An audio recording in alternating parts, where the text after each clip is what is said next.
Hello, my name is Lauren Knapp, and today I will be talking to you about my thematic unit.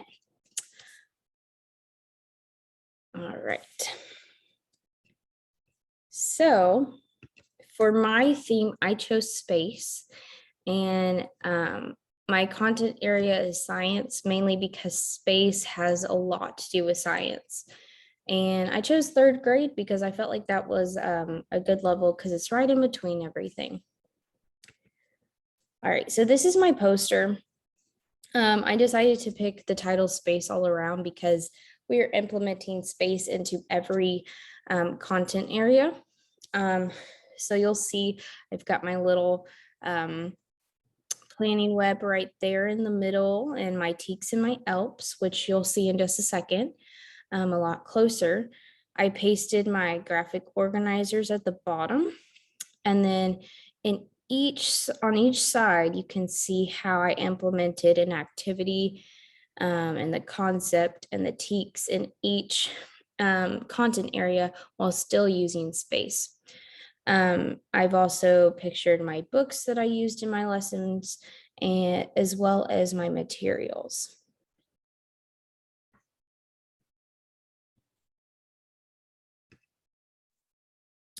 So these are my teaks. I included 2 science teaks because I felt like it covered 2 of them instead of just one in all my lessons, as well as a social studies teak, a math teak, and then 2 ELAR teaks.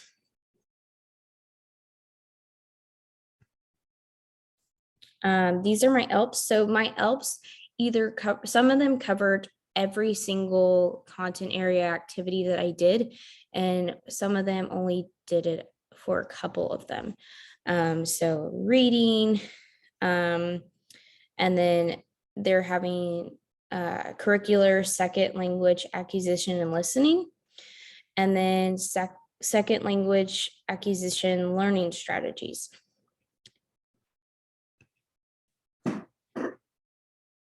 So these are the books I used in my lessons. I chose to do 100 billion trillion stars for my math lesson because they will be using stars in that activity. And I felt like, and numbers, of course, and they're doing place value. And they do, in the teaks, they do go up to a certain place value. I believe it's millions or billions. So I felt like this was appropriate for that lesson. And then for social studies, I chose to do this my continent because they are looking at globes and kind of seeing, okay, like these are all the continents, and then they figure out which continent do I live on. And then they go to countries looking at the globe, which country do I live in?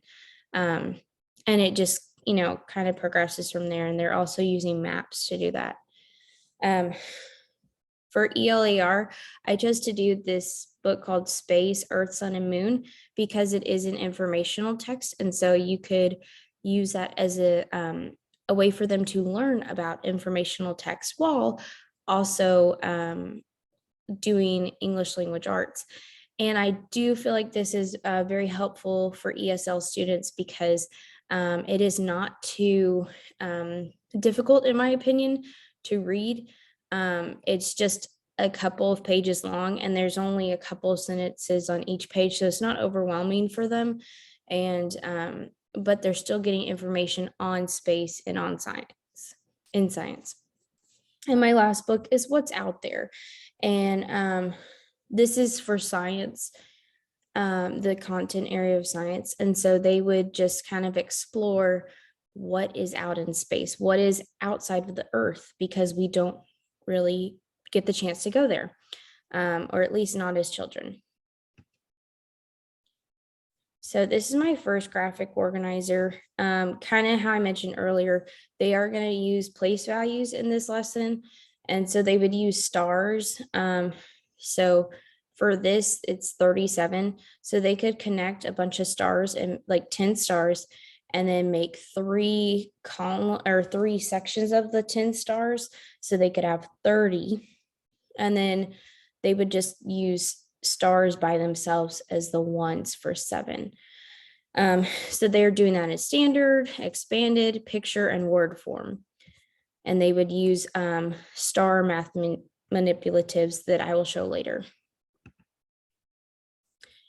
In this graphic organizer for social studies, even though it says it is for preschoolers, I do feel like this would be a very good activity to use with third graders, because this is the time in school that they learn about what planet or what planets are, where they are, and which of them. So what they look like, what they do, how close they are to the sun, stuff like that. And they learn that there's 8 planets. So I feel like this was really appropriate for them, because they have to draw their solar system, and then they have to draw the sun, and then the stars and constellations, and then the moon, and then they get to draw the earth for my planet, and then they even get the chance to do my favorite planet. So they get to draw whatever planet they like the most and talk about it.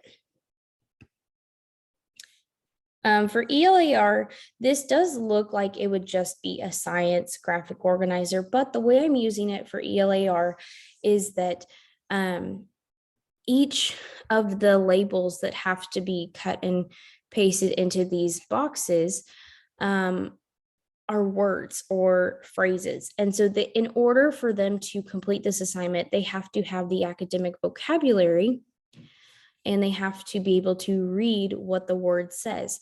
So I will be introducing vocabulary based on the theme and based on the content area before I start each lesson. So that will help them complete this assignment. And my last graphic organizer, which is for science itself, another technique that they are using that I included for science was they have to know the positions of the Earth, Sun, and Moon.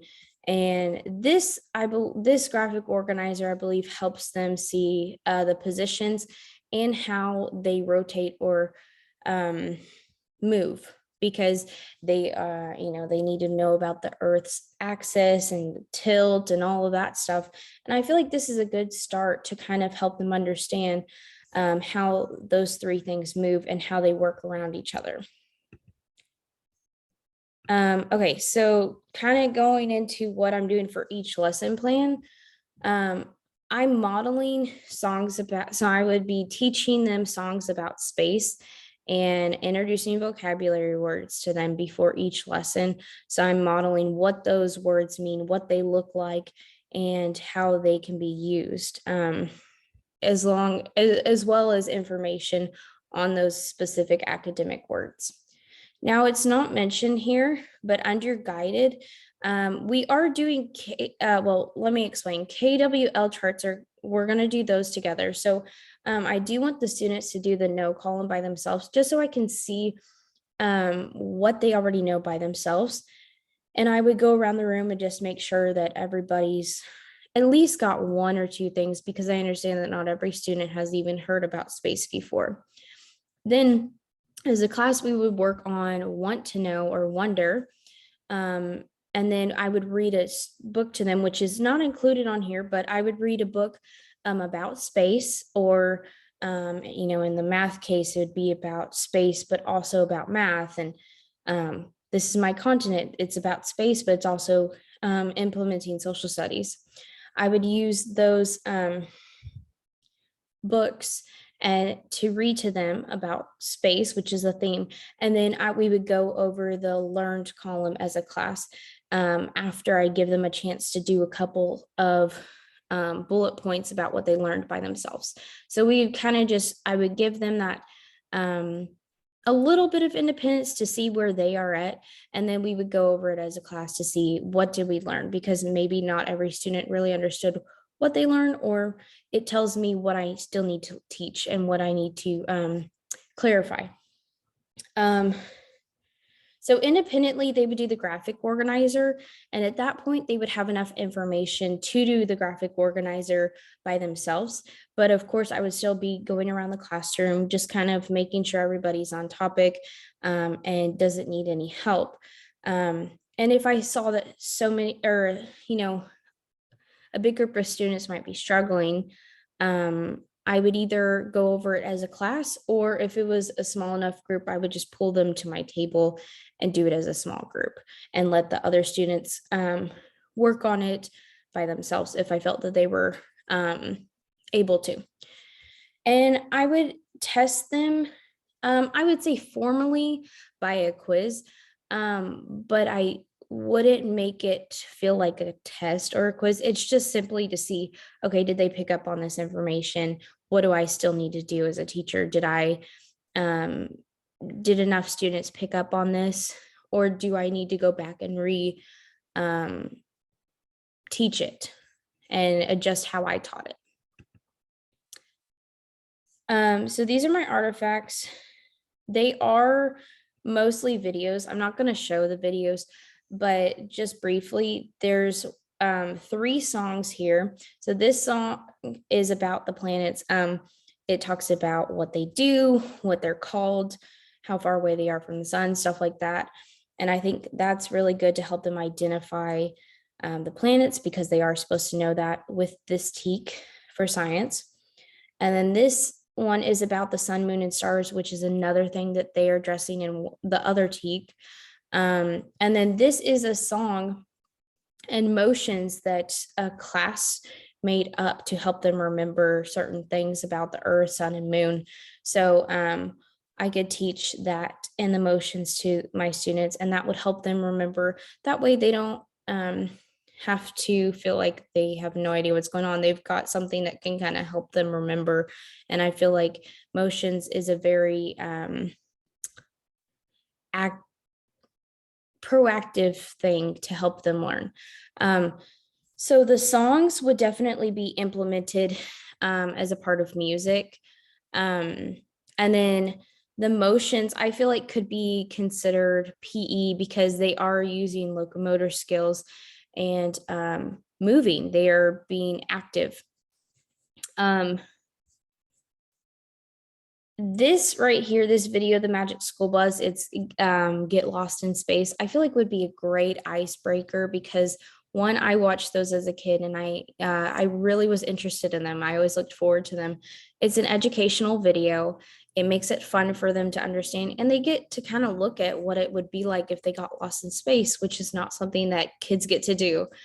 So I feel like that'd be a great opportunity for them to kind of see, oh, space, they may have never heard of it before. I mentioned earlier the KWL chart, so that's what it would look like, or a form of what it might look like. These are the math manipulatives that I talked about earlier, the stars, and seeing how they can, count them out. But they would go in the place value chart. And then these 2 videos are about communities. So students, as I mentioned earlier, students will start out by looking at a globe or a map, finding continents, and this is for social studies, and then they will find their country, then they will find their state, then their city. And then, since we can't necessarily always see communities on a map, I would show them these videos to kind of help them understand what a community is, because we're zooming out from space and going inward all the way to communities. So they are finding location, and they could see, well, this community is next to this one. What the difference between urban, suburban, and rural, sorry, what those differences are and how they, where they are. And even though it was not mentioned in this PowerPoint, I would also implement art and theater. So art, they're making a model of the planets and the solar system. So they have to kind of see, okay, here's the sun, and then here's Mercury, Venus, just all of those. Where are they compared to the sun? Are they, this far away? And so they would be using art for that. And then theater, they actually get to pretend to be a planet. So they're all assigned a planet, and then they would take turns, because there's obviously only 8 planets and there's more students than 8. So they would take turns and they would act out being a planet, and basically just kind of like talk about themselves, but as a planet. So if they were Earth, they would talk about the fact that no, that's the only planet that has life. So they'd say something like, I'm the only planet that has life. And um, they can kind of make it dramatic or however they want to do it. So they're acting it out. And I believe that is, I mean, it shows in the text that that is an active thing they can use for theater. And please leave any questions or comments below so I can answer them. Thank you so much.